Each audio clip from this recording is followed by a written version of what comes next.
It's January 21st, 2026, and we're looking at cherry blossoms here in central Tokyo, of all places. You can see there's a breeze here. It is really cold today. It actually feels like -1 degrees Celsius right now, which is, I don't know, like 30 degrees Fahrenheit. And these blossoms are blooming. And I saw a foreigner that was also taking pictures of it, I think from Europe, and the European tourist. How you doing, everybody? I told you it was cold. The European tourist said probably, that's the reason for the title of this, probably because of climate change is what she said. I'm assuming she's from Europe because of her accent. And I didn't say anything. I let her think whatever she wanted to think, and she went on her way. There's a lot of tourists that are here in central Tokyo. And I mean, what do you think? Do you think that these blossoms are a result of climate change, or are they one of hundreds of varieties of cherry blossoms that Japan has? I would say it's more the latter, but the misconception, I totally can understand that. So Marcus is writing in here, why are they blooming now? That's a great question, and that is the premise of this video. First of all, cherry blossoms, sakura in Japanese, there are so many different varieties blooming at so many different times. We even have plum blossoms, which are often mistaken for cherry blossoms. I can do it like this. That are often mistaken for cherry blossoms that bloom in the middle of February. Mito, which is a city about 90 minutes north of Tokyo, is one of the most beautiful places in all the world for these plum blossoms. It's the Imperial Gardens up there. I think it's like about 700 yen or something to get in there. It's a beautiful place. These, my friends, are a variety of those cherry blossoms that are called, wait for it, Jugatsu Sakura. Jugatsu means October, and they wake up in October, start to become active. Here, I'll just read what it says here. October cherry refers to a rare, these are rare, two-season cherry blossom variety that blossoms in both autumn, around October, November, and again in early spring. Now, this is misleading. Actually, it does wake up, they're dormant and they wake up around October, which is odd, and then they bloom at the end of January, the beginning of February. So this explanation, that's why I was doing it myself. It is rare and it's unique, and you don't find these everywhere, but I noticed that they're here in this park, and it's absolutely beautiful. So if you are in Tokyo at this time, I think it's worth, because you might not be here in March or April, it's worth coming out here, just checking out these pink, very delicate blossoms that are here for just a short period of time, always at this time of year. Let me give you an idea of let me show you here, turn it around, of what they look like here. I think I did at the beginning a pretty good job of panning it.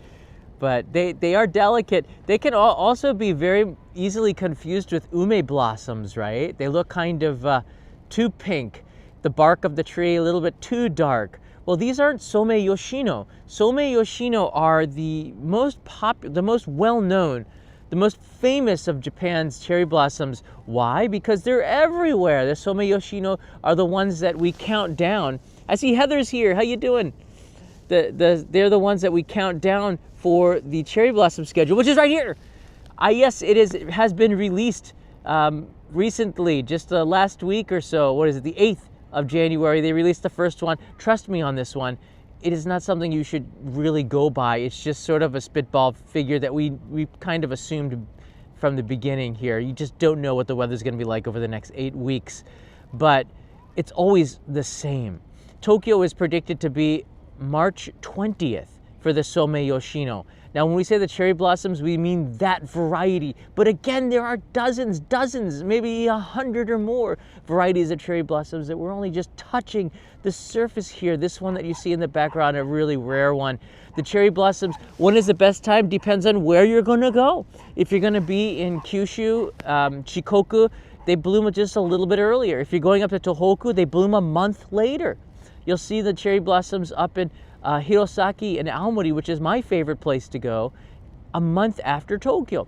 And in fact, you'll see the cherry blossoms going all the way up to June, the end of May, at the very north of Hokkaido. So it just depends on where you're going to be, and that will determine when you'll be there at the right time. Tokyo, you can kind of guesstimate this. Tokyo is probably going to be March 20th to March 30th, somewhere between there. And we have Mankai, which is the peak. Man meaning full bloom. Mankai means the full time. Really around March 20th and March 30th. But the thing is with this, a couple of years ago, Mankai was April 5th. And there were a lot of people who came in the middle of March that missed the cherry blossoms completely. So it is extremely hard to predict when exactly Mother Nature is going to bloom, and that might ruin some of your vacation. But I would say stay longer. I would say don't put your marbles in one bag. I would say the most beautiful cherry blossoms in Japan are not in Tokyo. They're actually in up in Tohoku, in my opinion, or down in Nara. They're out in the countryside where the mountains are.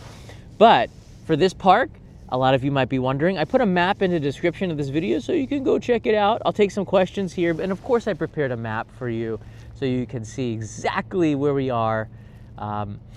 Look at that right there, down in Tokyo. And I just see Nightbot shared the link to the Blu-ray disc I made for Hitchhiking Japan during the cherry blossom season. That's a great disc.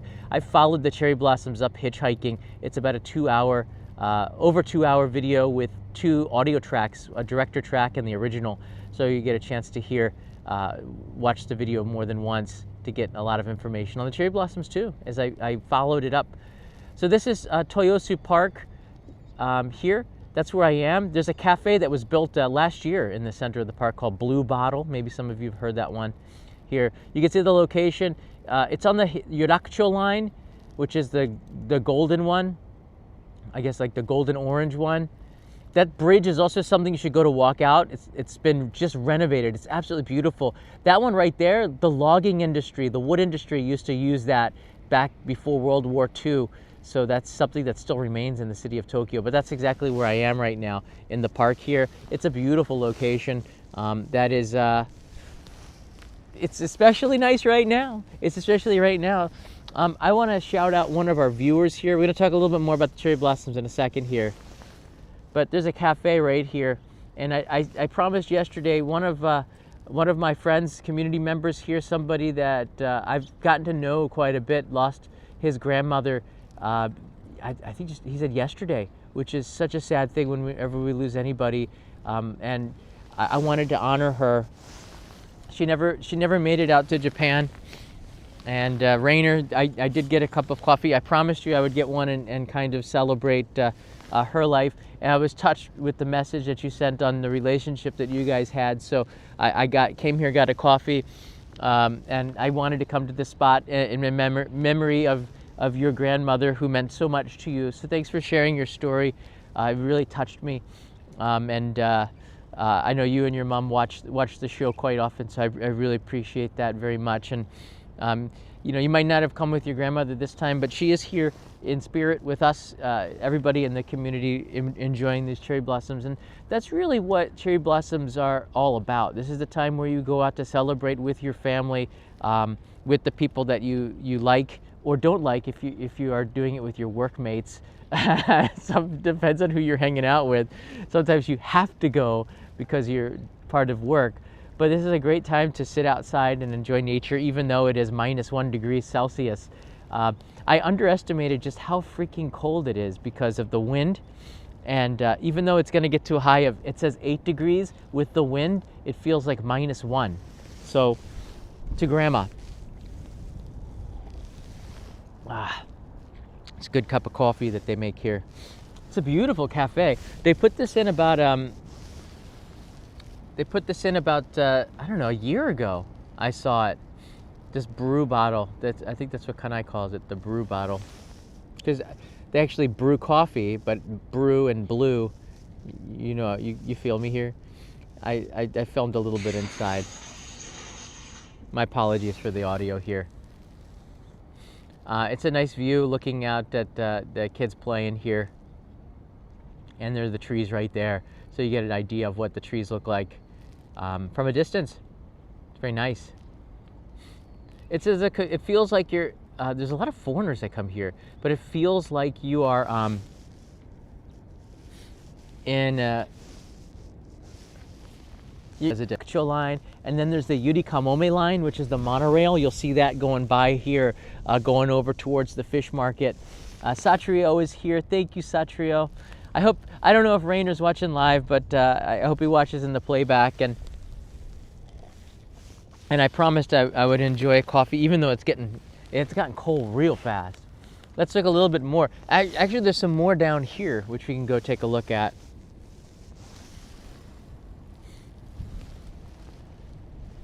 I often run here for the marathon training. It's about 10 kilometers for one loop for me from my house.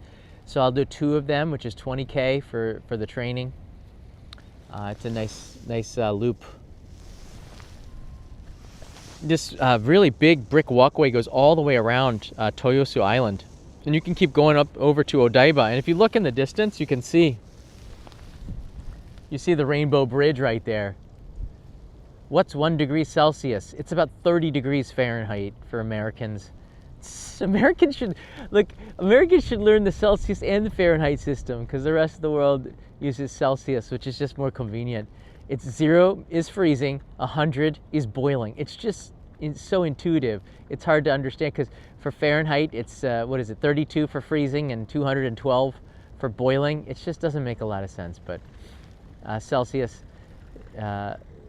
obviously the more superior system, because I've been here for a long time. I'm just so used to it.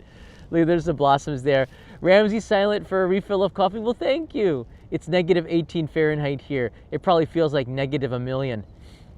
So -1 is shorts weather. Actually, after being in Vermont, Ramses, for a week or so, when it was -20, I feel you. It was not shorts weathers there. It was painful to go outside. You had to have a balaclava, which is something that you don't need here. But it does feel, I don't know, the Japanese chill feels different than in North America. It just feels colder for some reason. I don't know why. Maybe it's because it's like a Pacific chill. But nothing is worse. I shouldn't say worse. Nothing is colder than the Midwest chill. I'm telling you, the Alberta Clippers, they call it, the stuff from Canada comes down and just knocks. Wisconsin, Ohio got it too. It's a dry, freezing cold. Chicago, you get a lot of snow off of the lake, depending on what side, if you're east of the lakes. But I get it, man. It's gonna be cold up there. So yeah, thanks for that. There's some of these blossoms here. I feel dry too. I gotta use the moisturizer, my wife says. Kind of old school. I gotta use moisturizer. I'm gonna look like that guy from Ripley's Believe It or Not. It's beautiful, right? I love the colors too. And again, we have a kind of a gray sky today, but when the blue sky comes out, it is really, really pretty.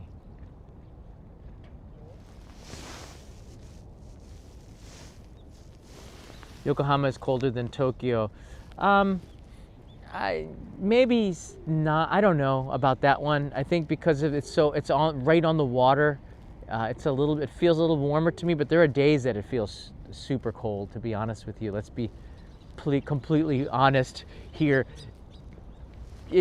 Feeling cold and being cold, 2 different things here. I feel colder than I do in the U.S. Maybe because I feel unprepared for the winter here. I'm not used to Tokyo. Tokyo typically is like 10 degrees Celsius, 50 degrees Fahrenheit on most days, it feels like. But we have these days where it gets to 0. We have these days where it just snows too. I think we grew up in the best generation, everybody who's in Gen X.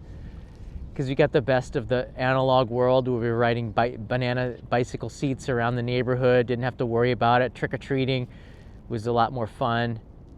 There are more kids, it seemed like. No computers, really. I don't know. I was watching about, somebody was talking about the education and how kids can't read these days. And I don't know, I think I might have grown up in the perfect time. I have no complaints. We eat a lot of candy. And the candy seemed to be healthier. Gen X will always be the best. Said like a true Gen Xer. Thank you, Adam.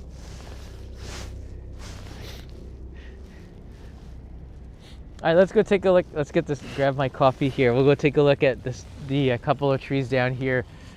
This, by the way, if you don't know, is the Lalaport Shopping Mall. There's a couple of reasons why this is a beautiful place, not just to live, but maybe even to stay, because there's some budding hotels in the area. It's on the line that gets you the self-driving monorail, which you can see right now. There it is. The Yuri Kamome line takes you to Odaiba, so it's a perfect location for that. It's also a perfect location for the Yurakucho line, which takes you straight into the city of Tokyo. You're 3 stops from Ginza, I think. 3 or 4 stops from Ginza from here, which is incredible. It's so close. And then there's a shopping mall. And you get the Lalaport. There's even a bubblegum shrimp restaurant inside there, which I've only been to once. It was okay. But it's kind of cool to be near a bubblegum shrimp. Rainer's here in the house. Thank you, Rainer. We were just having earlier a cup of coffee for your grandma, so we could share these cherry blossoms with her. So in a weird way, she has made it to Japan with all of us. It's nice to see you here, brother.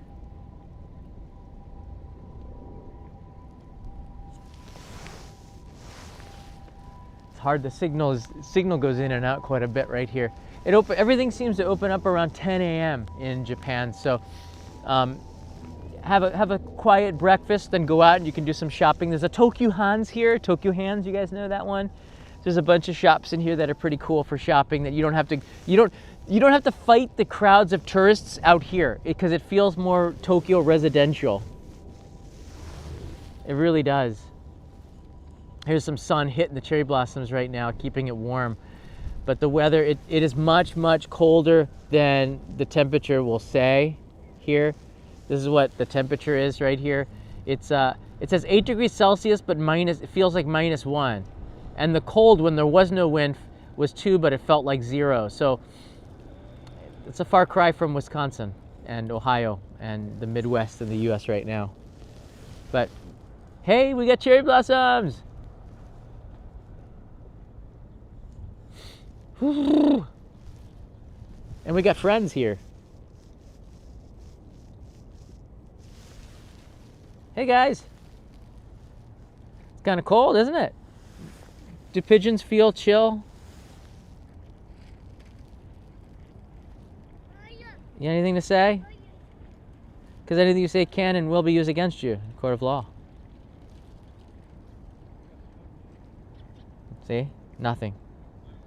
Why are these cherry blossoms blooming early? No comment. Smart. You guys want some coffee? No. You're walking away. Just for anybody who's joining us right now, the title of this is named because I did encounter a European tourist here, and I didn't say anything. I'm not somebody who gets into arguments or anything, but they said that this is blooming probably because of global what do they say, climate change, not global. No one uses global warming anymore. I don't know. This is probably blooming because of climate change, and I did not correct them. But these cherry blossoms are called the Jugatsu Sakura or Fuyu Sakura. It's a type of fuyu. Fuyu means winter. Cherry blossoms that blooms twice a year. They kind of bloom in October. I've seen that in the past. Those, and then they bloom again in this time of year, which is odd. It's weird, but they give you hope, and hope is all that we need right now in a frigid day.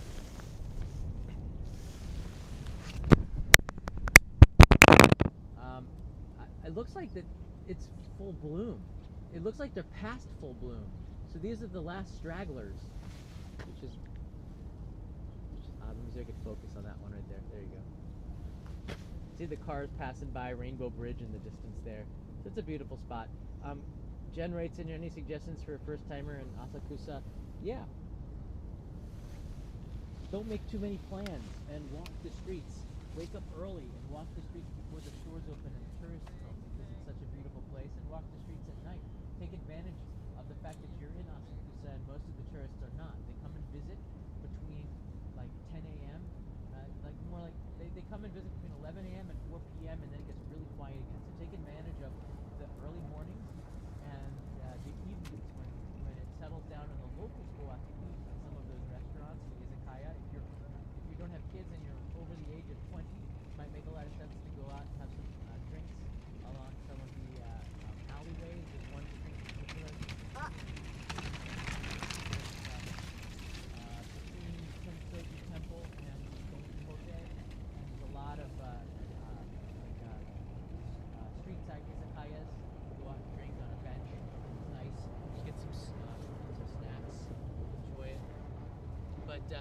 I've really enjoyed blossoms. And just be outside, because this is the time of year where most of us don't get out much, right? You got to get your vitamin C. The mic is muffled. Well, thanks for letting me know. Oh, okay, wait. There is the mic. What?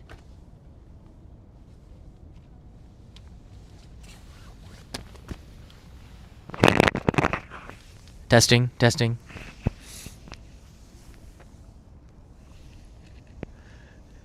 How do we sound now? Sorry. Almost lost it. I had no idea I dropped the mic. It was a mic drop. Was there a mic drop moment? Did I say something that was... No? Okay. Just put that there. Right there. See, I want to get good audio. Very grounded. Audio is 50% of the video, folks. Keep that in mind. Audio is 50% of all videos. You got bad audio, you got bad video. You got bad video, you got bad video. So that's a true story. Beautiful.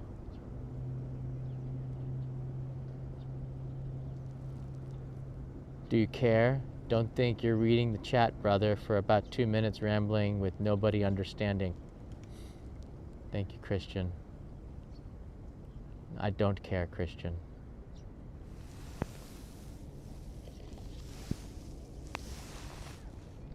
I don't know what you're talking about. I can't look at the chat, or else I'm going to walk into a wall. I'm going to walk into a poll, or I'm going to walk into people. The one thing with live streaming, and I've been doing this for a very long time, is that you can't look at the chat all the time and look at the screen. You have to focus on where you're going. You have to make eye contact with the people to know if they feel uncomfortable with you live streaming at all. So streamers can do it. Well, streamers are sometimes not the most intelligent people in the world, the ones that are walking around aimlessly. I've seen people bump into other people or just be annoying. So you have to look around, and they're okay with it. You can tell by their faces. That's what I do. But yes, I do ramble, Christian. I'm a rambling man. Walking streamers have 2 phones usually. It's because they don't have lives. Get a book.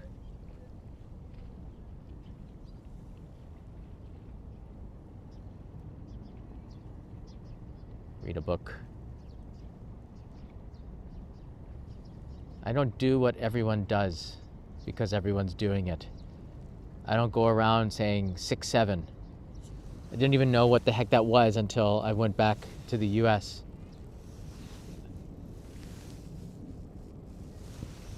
Don't copy what other people do. Learn from them. Fear not. Fear not and ramble. This might be the best angle that I started off with. Oh, has it moved on to 7/8? I don't know. It's a ridiculous, mindless US school kid thing where they do this. It's supposed to mean so-so or something. I don't understand, but honestly, everyone is copying everyone because of social media. Everyone wants to do what everyone else is doing. And I've never wanted to do what everyone else is doing. I'm the weird person, and I think a lot of you might be too. 6'7" means nothing. Thank you, Ramsey Silent. I really don't even know what it means, so don't wonder too much. It's just mindless.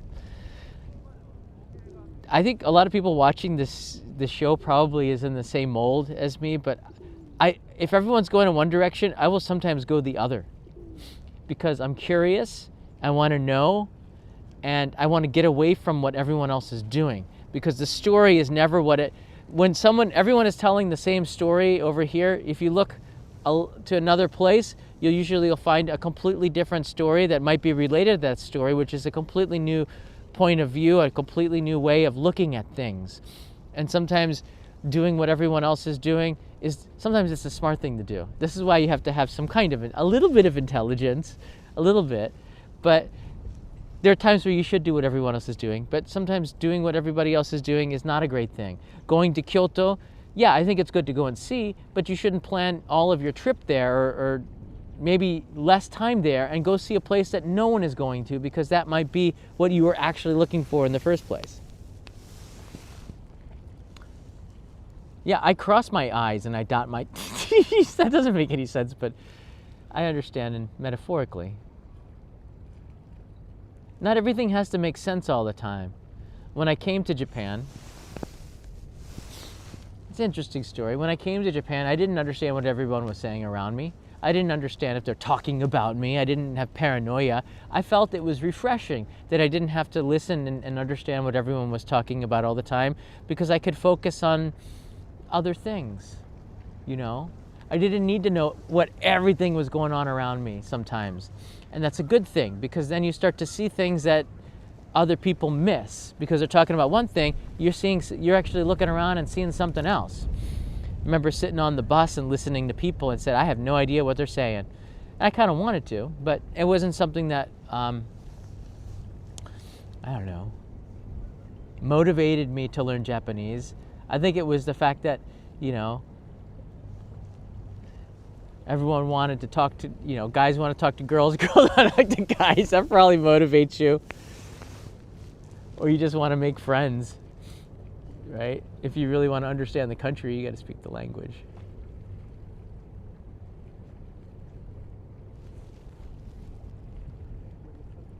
Is my mic fading? Just spending a little bit of time. We're looking at, these are Jugatsu Sakura, or October blossoms. They bloom twice a year, and this is the last time they bloomed, the end of January, the beginning of February, depending on where they are. And we're in a nice spot. It's pretty warm here. Considering there's a lot of, I should say there's a lot of sunlight here. There's a lot of sunlight. Marathon training is going pretty good. I'm back at it now. I had a calf strain, which I suffered when I was in the U.S. It could have been from dehydration. It's very hard to keep a lot of fluids in you when it's so cold and so dry. So I think I was trying to, you know, I was doing 12, 13 kilometers, and I went out for a short one before the flight, and I felt a sharp pain in my calf on the outside, and I stopped right away, because I know you can just re-injure it by keep going. Miyagi-Do teaches this, and I have been recovering, and yesterday was the first time I went out for a run with zero pain. So that means I've gotten over this. So my training has restarted again. I have a few more 20-kilometer runs and some speed work, but I'm not overtraining. I'm training smart, not training hard, so to speak. But I'm in pretty good shape right now. My sleep heart rate is 44. I don't know if that's good or not. Like 42 to 46, my sleeping heart rate, which scares me. And my normal heart rate's like 50 to 52. So I don't know if that's normal, because Kanai's is like much higher than mine. And Leo's is like super high, because he's probably a kid. But I have a very low heart rate, and I seem to have, my blood pressure is pretty normal now. So if not, it was actually low blood pressure. So that was my heart rate. So I didn't know you could have a heart rate that low. And then I have a friend who's a marathoner, and I asked him, and he told me his heart rate, and I was like, oh crap, so it can get even lower. Oh my God. 120 is normal. I don't know, for heart rate is, how is being a runner not doing what everyone else does? Just saying. Joe, that's an easy one. According to somebody I talked to who knows this stuff, only 4% of Japanese exercise. 4% do regular exercise. Put that in perspective, please, of adults, not kids. 4% of Japanese adults do exercise regularly. I think running is doing what everyone else is not doing. I think training for the marathon is doing what everyone else is not doing. So there's a few people that are doing it, but I can tell you, societally, I'm an outlier. It's a true story. I was shocked at that number. I haven't confirmed it like, in a textbook or anything, but I was told that from somebody who's in that industry. So I was shocked. I was like, wow. So I said, how do we change that? How do we motivate them? I don't know. People just don't have a lot of time to go to the gym and to exercise in Japan. I got to be honest with you. I go to a gym. I go there 3 days a week, 4 days a week, and there's almost nobody in there. It's crazy. Okay. Usually it's quite crowded, and I'm in central Tokyo. It's really odd. It's like iced coffee right now. They do walk. Look, I think more people in Tokyo ride bicycles more. This is like just not everyday exercise, but maybe they're active, but they're not actively exercising. You know what I mean? So there's a difference here. People do walk a lot to get to the subway. Maybe they walk to go to the convenience store, but it's not a lot of it's not a lot of exercise in that way. I mean,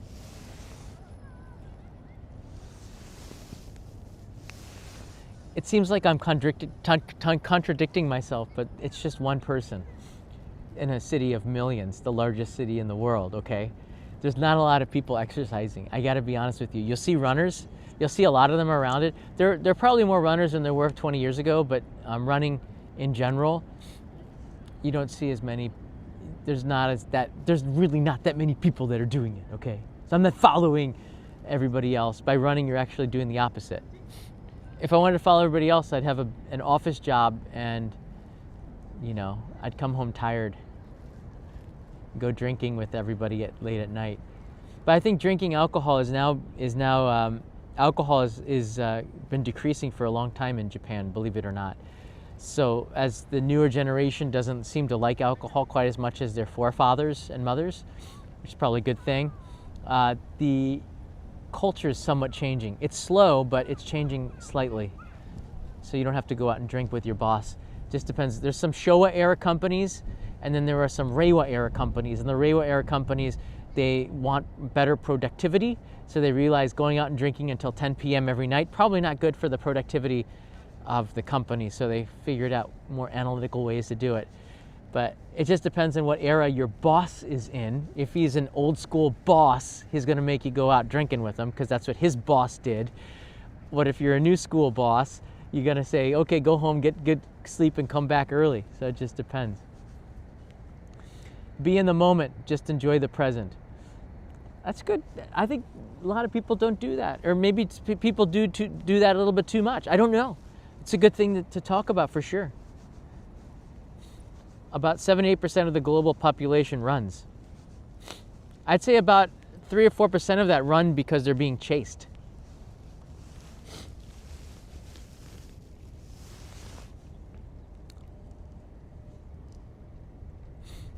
I don't have too many friends that like to run, I have to be honest with you. Most of them think I'm crazy to be doing the Tokyo Marathon. It's not a bad thing. There's so many different other ways to exercise. Bicycling is a great way, lower impact. It's about getting your heart rate up a little bit. I run because that's what I've always been doing, though. I did that in school. I used to play soccer. I broke my arm as a freshman trying out for the high school soccer team, and so I went to cross country. I went to running, and I found that I liked that because first of all, I made the team, and then second, I did pretty good with it, so I just kept going. And I found that throughout life, it's been something I could go back to, and running has, I guess in a way, saved my life, I guess. I seem to look at it like that, because I was in pretty bad shape, things were tough, but running, it gets your body going. Like I look at the cherry blossoms and I get excited, but when I'm running, I get my body moving and I feel good for the rest of the day after a run. So I think it's a thing that can get you over times where you might feel depressed or you might feel blue or might feel not good. Going out and exercising. After about 2 weeks of breaking through, you gotta get the body in shape. Then you start to get the beginning of exercising is always painful for those that don't exercise regularly, I have to say, but after you get over the hump of it, it's a really good thing to do, not just for not just for you know, feeling better and being in shape, but also just it clears your mind. And you start to. But I like to run. I don't put music in. I just think about stuff. Okay. It clears the mind. And here's some runners here. You clear your mind. You can think about stuff. It's great for brainstorming. Just get out here. I hum some tunes, maybe some Zeppelin in my head. I don't know. Actually, you know what was in my head? Dvorak, the New World Symphony. You guys know that one? That was in my head. Great Czech composer. I listen to a lot of classical music. Did you guys know that John Williams was inspired by Dvorak, the New World? The two-note dun dun dun dun dun. You know that from Jaws? That came from Dvorak. So John Williams was inspired by Dvorak's New World Symphony, and he used that. And I went back, after I realized it, I went on the internet and searched, and apparently Spielberg was horrified by the two-note usage, and John Williams said to him, no, trust me, you're gonna love it, you're gonna love it. And when he made it, and of course Spielberg loved it, I think most of Spielberg's best work were elevated because of John Williams' genius. Best composers of the 21st century, this century, I think, because he used it for the medium cinema, which is what I guess would be like the operas and the orchestras of the 17th century would have been something, you know, now we make music for that. But Dvorak, the D is silent in Dvorak.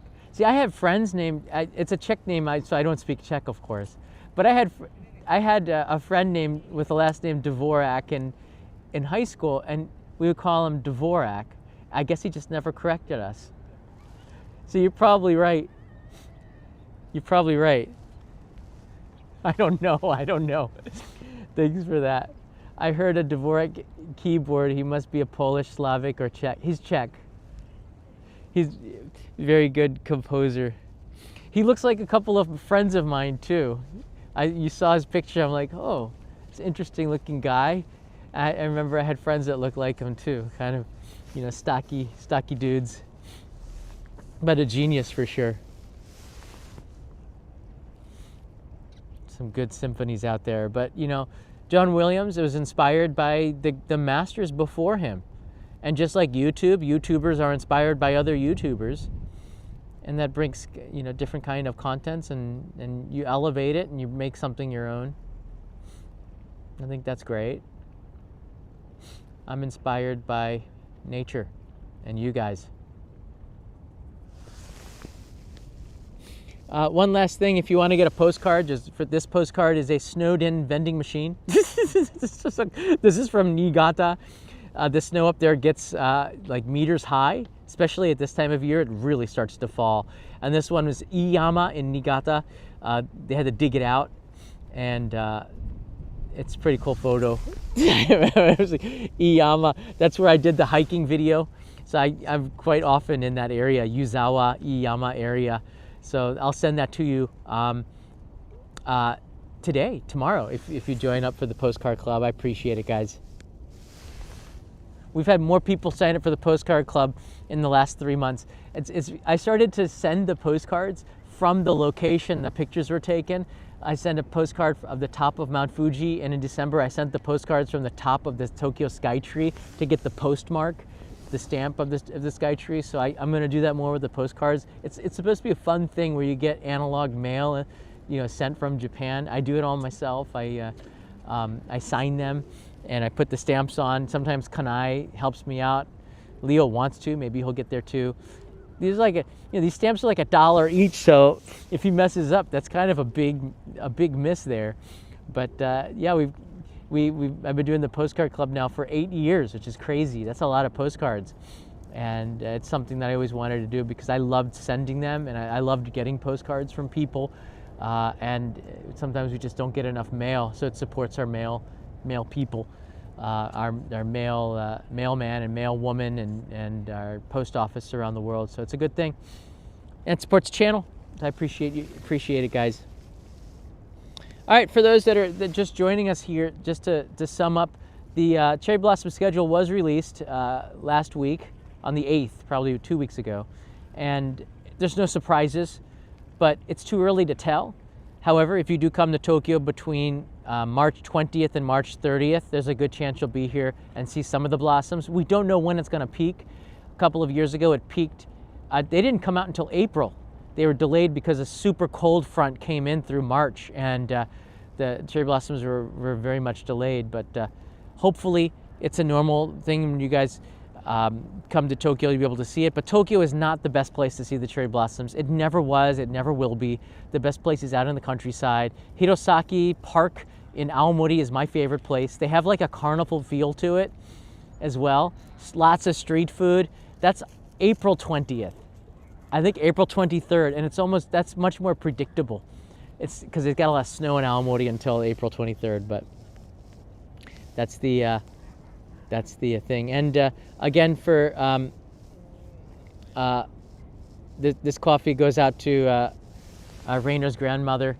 So thanks so much for the support, Rainer, for over the years. And although I didn't get a chance to meet her, it feels like I did. And this coffee was enjoyed in her spirit. It's hard to lose. It's hard to lose a loved one. I've had to endure that. And I think I connected with your story just because I'm like there too, you know, trying to get over a lot of stuff. So thanks for sharing the story. And all right, take care, everybody. I'll see you in another live stream. Don't worry about rambling. Do things your own way. Be inspired by the cherry blossoms and the nature around you. Get outside, even when it's, you know, -1 or in, as Ramsey Silent says, -18. Maybe go outside and get a little bit of sunlight. Ramsey, maybe not, I don't know, especially since it's nighttime over there. But get out, get some fresh air, and just remember that we can be inspired by the stuff that's around us, the people, the things, and get off of the digital world, even though you're watching this on YouTube. And enjoy a little bit of cherry blossoms. If you're in Tokyo, come out to Toyosu Park next to the Lalaport, and come out and see these cherry blossoms. They'll be around probably for another couple of days, but it's inspiring to see these cherry blossoms out here. And for the European tourist who thought this was from climate change, I'm sorry to disappoint you. This is the Jugatsu Sakura, and it'll be here at this time next year too. Thanks, guys. Take care. See you again tomorrow. Mata ne.